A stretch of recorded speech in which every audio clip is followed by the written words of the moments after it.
ఈరోజు trial balance తయారు చేద్దాం. ఇక్కడ కొన్ని ట్రయల్ బ్యాలెన్సెస్ తయారు చేయడానికి బ్యాలెన్సెస్ ఇవ్వబడ్డాయి. Capital, cash, bank, purchases, sales, returns inward, returns outward, opening stock, wages, salaries, rent, furniture, machinery, debtors, creditors, drawings, commission received, carriage inward, carriage outward. ఇప్పుడు trial balance తయారు చేద్దాం. క్యాష్. ఇక్కడ చిన్న rule మీకు చెప్తాను, జాగ్రత్తగా వినండి. Debit side usually assets, expenses, drawings. Credit side usually capital, liabilities, income. Cash. Trial బ్యాలెన్స్లో తయారు చేసేటప్పుడు particulars debit and credit. Cash 12,000, asset bank 18,000, asset. Purchases 35,000.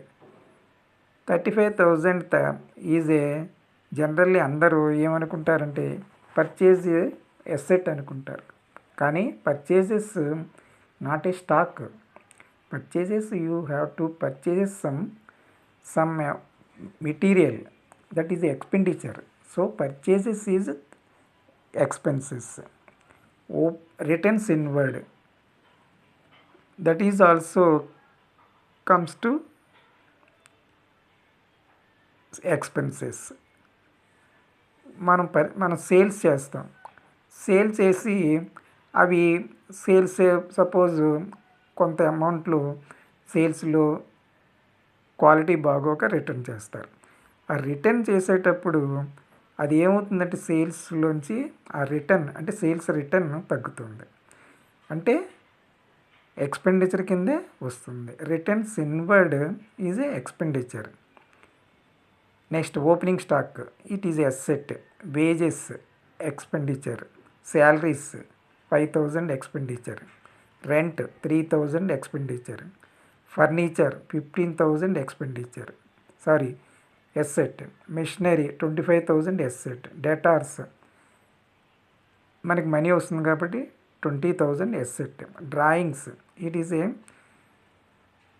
Expenses కోసం డ్రా చేసేది కాబట్టి expenses. Carriage inward, carriage transport కింద లెక్క వస్తుంది కాబట్టి 1,200 ఎక్స్పెన్సెస్. క్యారేజ్ అవుట్వర్డ్, అదే అవుట్వర్డ్ అయిన ఎక్స్పెండిచరే కాబట్టి 800. Capital, it is a liability 80,000. Sales, it is A income, money మనకు వస్తుంది కాబట్టి 60,000 is a income. Returns outward, purchase చేసి అమౌంట్ కొంత మెటీరియల్ వెనక్కి పంపిస్తాం కాబట్టి అది మనకి పర్చేజ్లో తగ్గుతుంది కాబట్టి పర్చేజెస్ వాల్యూ తగ్గుతుంది కాబట్టి 1,500 మనకి ఇన్కమ్ కింద వస్తుంది.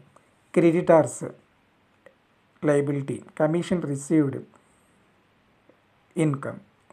సో మీరు ఈ ఫార్ములాని జాగ్రత్తగా గుర్తుపెట్టుకుని ఈ ప్రాబ్లం తయారు చేస్తే మీకు ట్రయల్ బ్యాలెన్స్ ఈజీగా తయారు చేసుకోవచ్చు. అసెట్స్, ఎక్స్పెన్సెస్ డెబిట్ సైడ్లో వస్తాయి. క్యాపిటల్, లయబిలిటీస్, ఇన్కమ్ క్రెడిట్ సైడ్లోకి వస్తాయి. ఐటమ్స్ని కరెక్ట్ సైడ్లో ప్లేస్ చేస్తే ట్రయల్ బ్యాలెన్స్ టోటల్ ఈక్వల్ అవుతాయి.